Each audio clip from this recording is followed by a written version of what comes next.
Hey Plein Air Painters, we are above Ridgeway, Colorado and about 9,000 feet up, and I'm here with my friend Dan, subscriber from South Dakota. He's come down for a few days of private lessons, and we're going to work on some things that he's struggling with as a beginner plein air painter, such as values and color mixing. So if that's you, stay tuned and we're gonna have some fun. All right, so we're in the drawing stage, the first stage of my technique, and Dan is he's working on his 4 P's: pieces, placement, proportion, and perspective. So right now he's just trying to get his 3 or 4 pieces in and reduce the complex landscape down to 4 manageable pieces that he can put the right color value and temperature in. And really those pieces are going to be, probably piece number 1 is going to be the mountain range furthest from us there, those spectacular mountains. Piece number 2 is going to be the evergreen foothill forest that is below it. Piece number 3, the conifer forest out there that's closer to us. And of course piece number 4 will be the foreground meadow that we're standing in right now.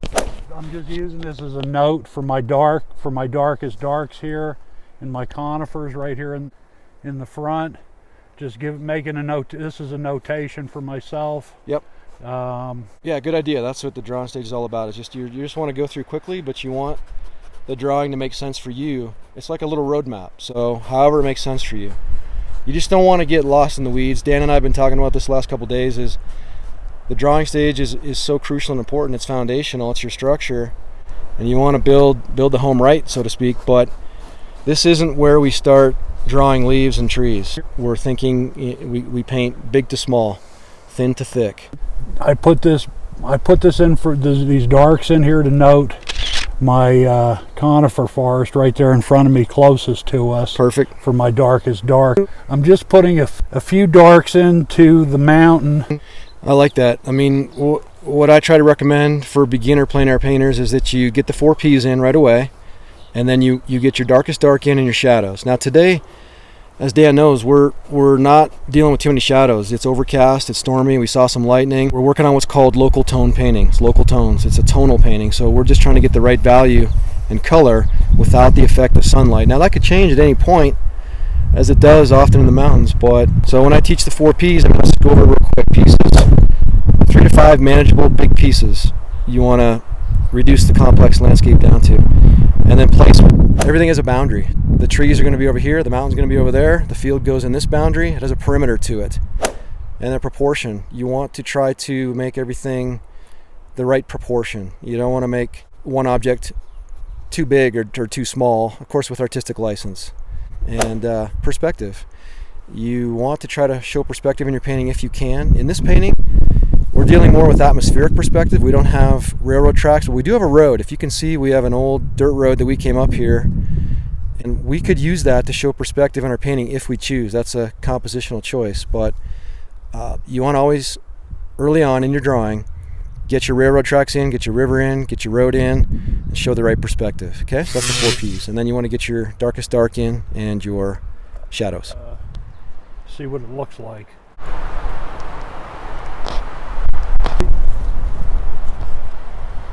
I can just delete it, and I can keep it with impressionistic with scrub and different things, and bring scrub and everything into it and make a nice painting out of it. Sure. I'm playing with it right now to see if I can make it look right. And a lot of times, if I can't make it look right, then I just wipe it out and go back to my original idea.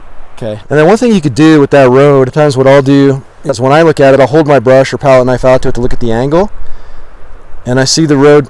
One way to show perspective maybe is to get that angle to come this way first, and then go big to small. Now that's artistic choice. You're fine doing it like that as long as you show width here, and then it gets smaller as you go. I mean, as long as you show proper perspective with your orthogonal lines, your parallel lines, you're good. You can make the road however you want. But I like how he's showing perspective. I like that he's thinking about it in his drawing stage. And what I like about Dan's style and attitude is he's not afraid to come out here in a very complex, difficult, grandiose landscape and try to tackle it. He doesn't get too serious about it. I like his attitude. He's pretty laid back, and we're here to have fun, man. We're here to have fun. If painting's not fun, then why are we out here? We come out here to get peace of mind, relaxation, and enjoy God's beauty. So that's got to be step number 1. I said I liked my idea.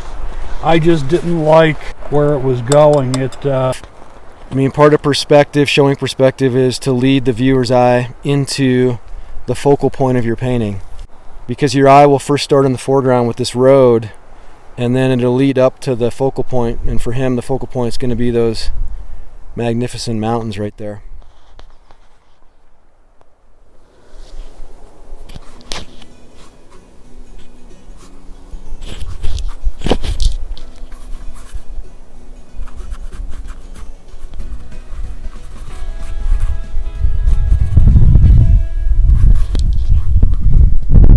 Okay, so I'm just working on my pieces. I've got, let's draw it in here so you can take a look.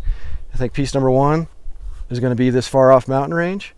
Piece number 2 is going to be the evergreen forest at the foothill of it. Piece number 3 will be this conifer forest that's closer to us. And piece number 4, the meadow right here in front of me. Okay, pieces, placement, proportion, perspective. Let's go back to Dan, see what he's doing. All right, Dan, what are we working on, buddy? How's it going? It's going good, Terry. What I did was, when I get hung up on an idea and I'm working on something and it doesn't always play out when I'm working on it, I try to move to something else and then fall back to it. I find it's just something that works pretty well for me. One of the things I enjoy is I love dramatic skies. Start putting a little bit of my sky in before I start working into my other pieces and adding my color.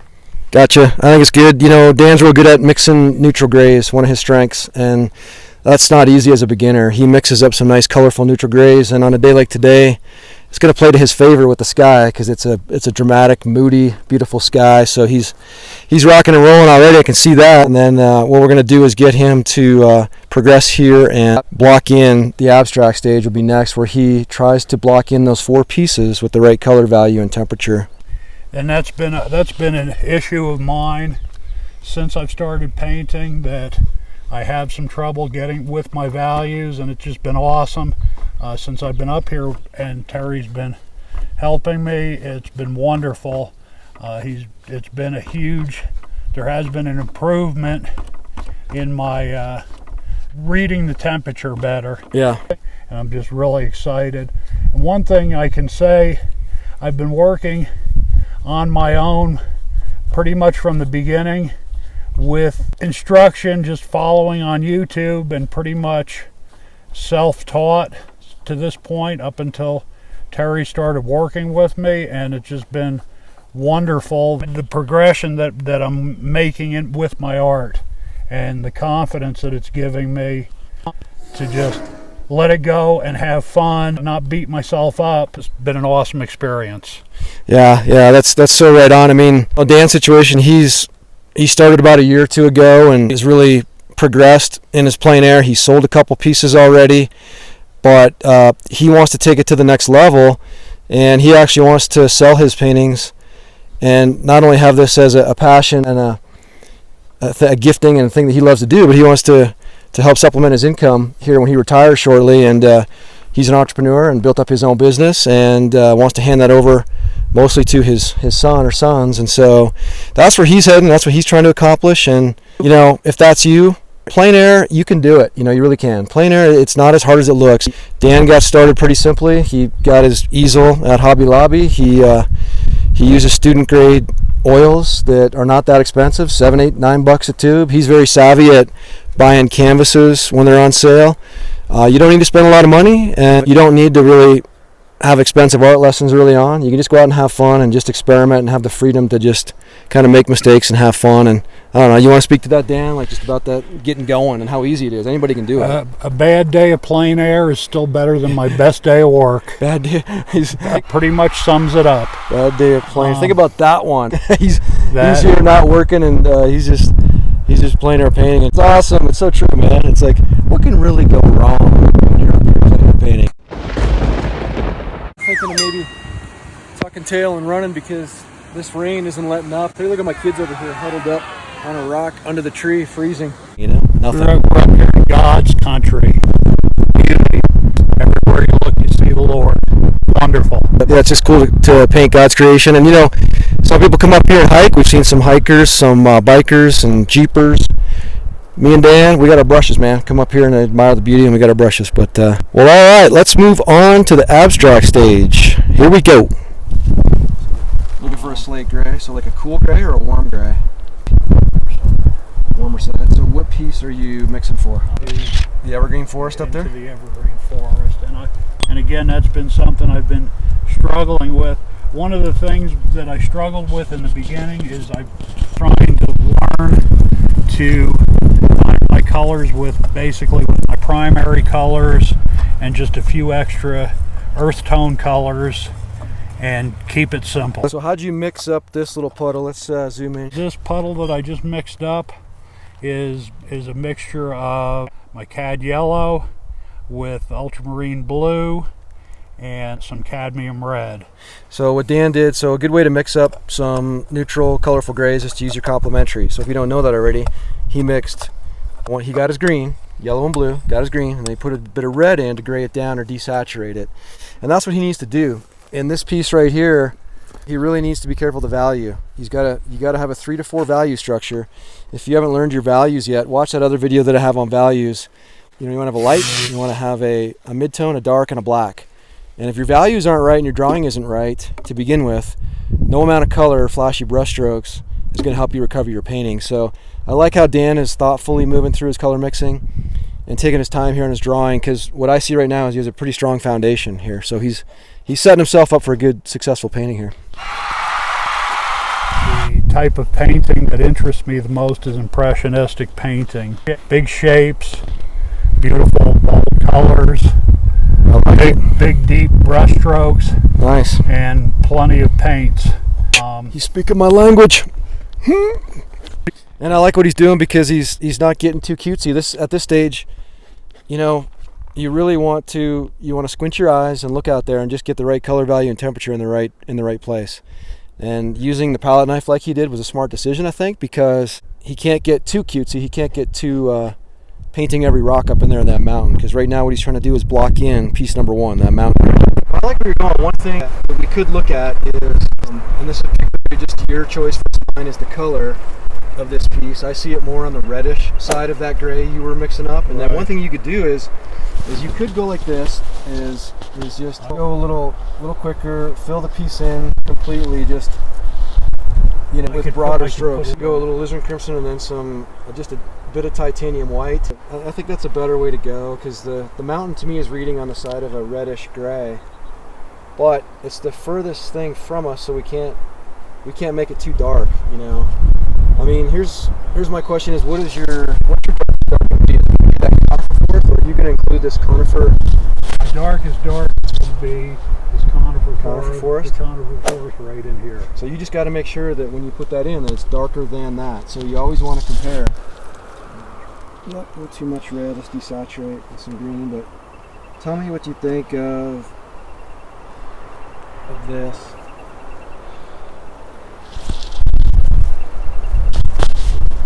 How that reads better, maybe. I mean, that's the cool thing about plein air. I mean, you might see it one color. That's just how I saw it. But what I'm not concerned about the color. The value. It's the value. You can make it. You can make it pink if you want, but if your value's off, then the painting isn't going to read. Well, see, that's bringing the gray back into it. Is a little bit of red in with the green. Good. I like that. That looks nice. Just go different directions in case you want to keep some of those strokes as finishing strokes. Holding a palette knife is not a scary thing for him, and I think it's going to play to his advantage, because I like that Dan uses number 12 filberts. He uses palette knives. He's not afraid to use a big palette knife, and that just adds interest to your painting, and people love interest in paintings. I mean, that's the number one goal, to create contrast and interest. Oh yeah, we don't believe in the starving artist mentality. Gray that down. Too much power. I love that sky. Yeah, that sky's gonna be fun. Just a lot of mood, a lot of atmosphere, a lot of action. I think that major storm kind of moved through, which is nice. So I don't care if the sky changes and the sun comes out. I'm keeping my sky. You're not gonna make me change it. No, you don't touch it. Yeah, that's a strength of yours for sure, man. You were good work. Oh, okay? Sorry, there was a spider. Okay, we're good. Flying spider? Gracie, you're a natural at this. You just bring out the best in people being here. Oh, thank You you. really do. Isn't that nice? Thank you. You're such a sweetheart. Aw. The palette knife sky, man. Do it, brother, do it. You come over and peek for a minute. Today, just no pressure. Do some experimentation. There's a lot of colors and values in that sky. Dan was able to capture it, which is cool. Some reds and purples and everything, but I got to be careful because I want to keep the value of the sky correct so that everything reads.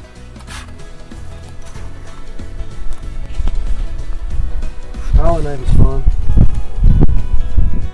Well, honestly, I feel like we better hurry up here because, you know, there's another storm rolling through, and I'm just worried we're not going to finish these paintings. But let's check in with Dan. He is working on his evergreen forest that's at the foothills of this large mountain here, and it's really important that his values get dialed in correctly to show atmospheric perspective. I know the storm's coming in, so I'm bracing, you know, for the wind here. Here's the difference between my easel, the Plein Air Pro, and Dan's easel, the French box style easel. I got to sit here and hold mine because I'll be like a human kite if I don't.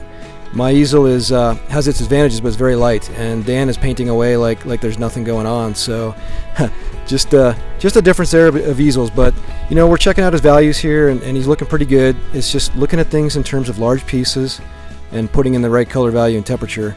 And he's got to go darker and darker as he gets closer and closer to the foreground. I'm trying to catch him, but I don't think I'm going to.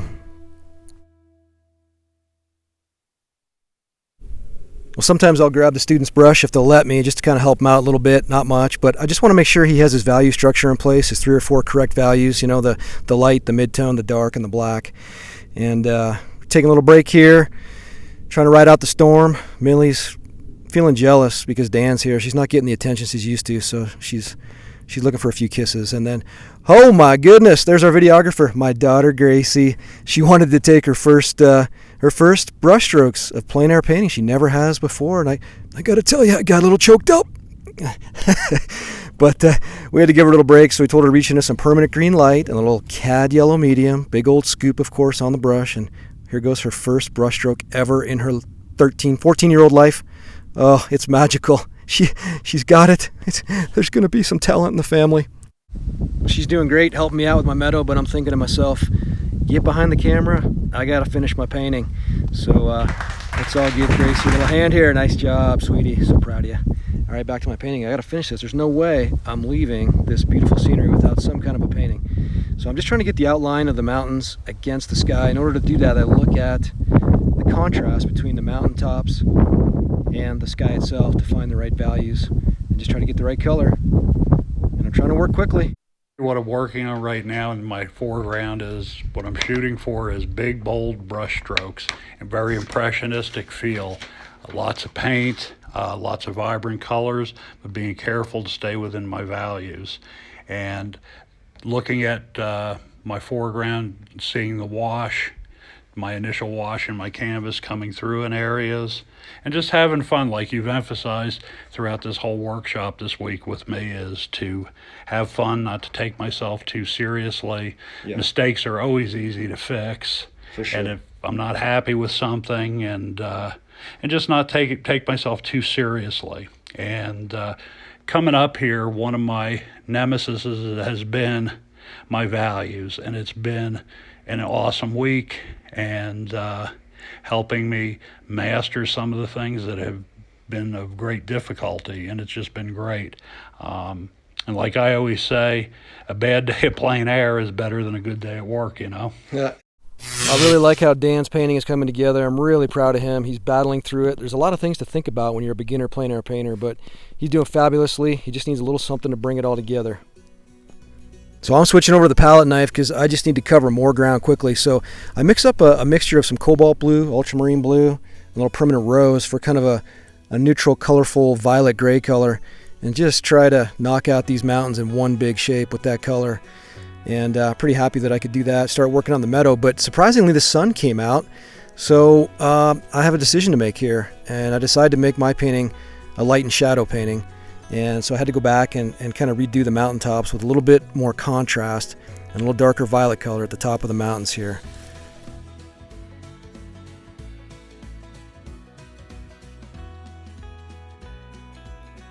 So I started working on my conifer forest, my piece number 3, and in order to show atmospheric perspective, I start making it have a little more chroma with some more ultramarine blue, a little more green, a little bit darker piece right here.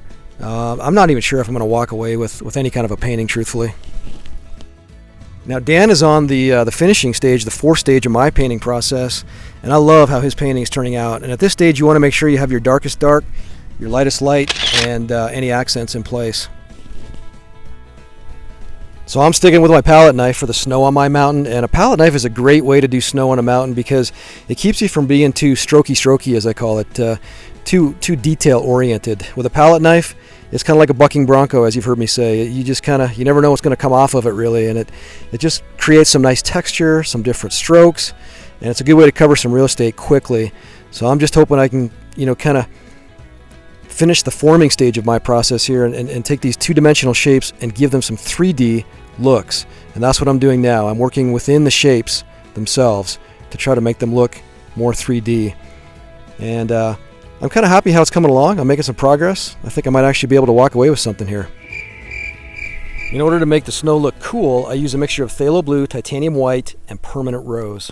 Back over to Dan. What I'm looking is if I want to include the tree in the foreground to our left here, and I'm thinking I'm going to take the old Bob Ross Bravery test. Here we go.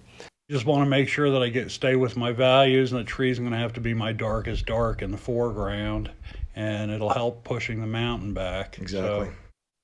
And I want to stay dark and really impressionistic and bold with my brush strokes on my foliage on the tree itself. Right. Yep. I'm looking at some really dark greens in here, and some ultramarine blue looks like it's going to be my friend in this. Yeah, and what you just did there is you made it interesting. You put a point of interest in your painting, and you created a darkest dark, and that'll set your mountains back. So nice choice. I like it. Good job. It doesn't look too horrible, I don't think. Yeah, that's what we're shooting for. Not too horrible. Well, Dan's finishing strong here with his conifer tree to the left. I just want to take the brush for a couple seconds to show him how you can do a whole branch of a tree in just a few strokes. One thing you want to do with your trees is don't be a leaf counter. Don't paint leaves on a tree. Paint the shape and put the right color and temperature in there. Is just make sure that I get beautiful, thick, impressionistic strokes here. Bold colors with my ultramarine blue and my green, and just stay true to impressionism and make sure that I stay within my values, and the tree stayed what I wanted it to do was push the mountain back, add perspective to it, make sure my trunk is my darkest dark, but had the correct shade and value in it. Yeah, and one thing I've seen in the past 3 days with you, the big improvement is you made a switch in your brain that you're not painting a tree, you're painting a shape with the right color, value, and temperature. And so this tree's looking awesome, man. I love it. You're doing great. Cool, thanks, brother. Well, I definitely think Dan passed the Bob Ross Bravery test. Nice job, my friend. Well, I'm going to go back here and just kind of finish the light on my mountain and finish the forming of that piece. I don't want to go too strong. I want to save my powerful, most chromatic colors for the foreground to show proper atmospheric perspective. And, if you refer to the previous videos on how to have vibrant colors in your oil paintings, plein air, I talked about how to pop your colors by not adding a lot of light in your painting until the very end and just using some colorful gray neutrals to set the table, if you will, for that power pack punch of color at the very end. It's kind of like turning the lights on. And that's kind of what I'm trying to do here, is just not overdo it with the light and save my most powerful lights for the meadow. So I reach into some permanent green light, some titanium white, a little cad yellow light, and just try to describe the meadow with the brilliant sunshine just kind of peeking out behind the clouds. And I'm really just kind of trying to describe 3 different colors and temperatures of greens in the meadow. At this point, I'm really rushing and trying to finish strong. And I'm not trying to paint blades of grass. I just want to get the suggestion of those in the meadow. And that's really what I'm trying to accomplish here. And when you see an opportunity to create contrast in your painting by placing a brilliant light next to a dark, go ahead and grab it. It creates interest in your painting, and people love interesting paintings, as I've said. So similarly, that was a way to pop the conifer forest. Now I want to do the same thing in the meadow, and the way I can do that is to show some darkest darks right in the foreground, right in front of me, using alizarin crimson and ultramarine blue and phthalo blue. You know, you don't want to use boring dark black colors for your shadows. Always try to create interesting colors in your shadows. And I'm just trying to do that now, and that will help these greens with the sunlight stand out even more. And again, I'm just doing thick, impressionistic, quick brush strokes. Let's take a close-up look here at some brush strokes as we take a little break. And you know, I'm pretty happy after 45 minutes, you know, painting. For me, I really had to rush through this.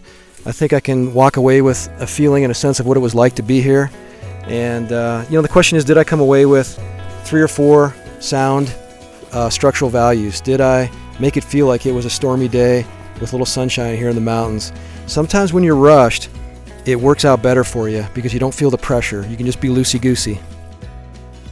Let's take a look at Dan's painting. I really like what he walked away with today. Very proud of him.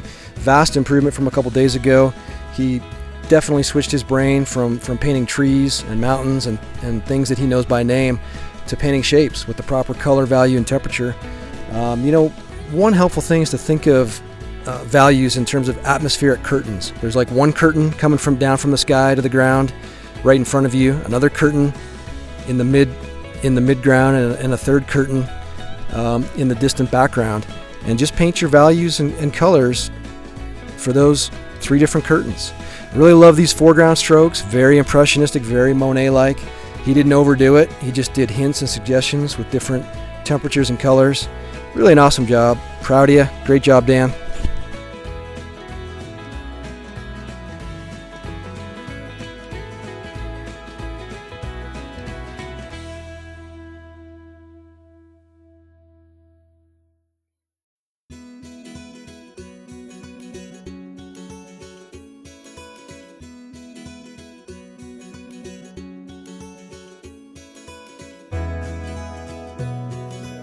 Beginning, what your challenge would be values and color, correct values. And the first day was a struggle, the second day was better, and then this is your best day, and it's improved with you've created depth in your paintings, you've created interest, your colors are a little bit closer and better. I think there's a ways to go still, but you've improved with your color mixing. Pretty impressed with your willingness to just try different stuff, and your bravery, and palette knife is pretty impressive for a beginner, you know? How's that for feedback? Works for me. Yeah, that's just kind of what I saw. That's an awesome painting. You did a great job, Dan. I just love it. Great painting. Good job this week, buddy. Thanks, Terry. It's been an awesome week. I mean, it's just immeasurable, the work you did with me on value this week and perspective. Just the overall impressionistic feel I'm looking to capture in my paintings. I can't tell you how many things I've learned this week. It's just been fantastic, and I want to thank you. Well, if this helped you out at all, go ahead and hit the subscribe button now, and watch this next video on understanding values, painting en plein air, a beginner tutorial. I really think that'll help you out and go more in depth about values. So click over there, and I will see you over in that next video.